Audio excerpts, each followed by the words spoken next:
Conjunction সংযোগ অব্যয়।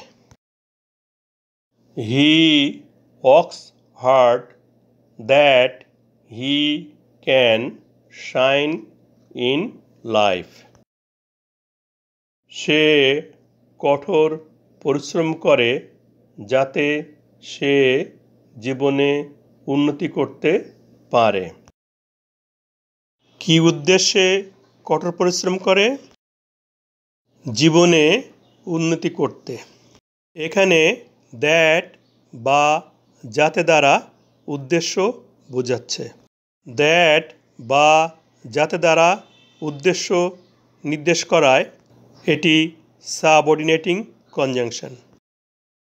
Subordinating conjunction দ্যাটের সাথে যুক্ত that he can shine in life বা যাতে সে জীবনে উন্নতি করতে পারে এই অংশটি নির্ভরশীল বাক্যাংশ বা সাবঅর্ডিনেট ক্লজ। এবং বাক্যের বাকি অংশ হি ওয়ার্কস হার্ড বা সে কঠোর পরিশ্রম করে এই অংশটি স্বাধীন বাক্যাংশ বা প্রিন্সিপাল ক্লজ। প্রিন্সিপাল ক্লজ ও সাবঅর্ডিনেট ক্লজ মিলে কমপ্লেক্স সেন্টেন্স তৈরি হয়। তাহলে এটি একটি কমপ্লেক্স সেন্টেন্স।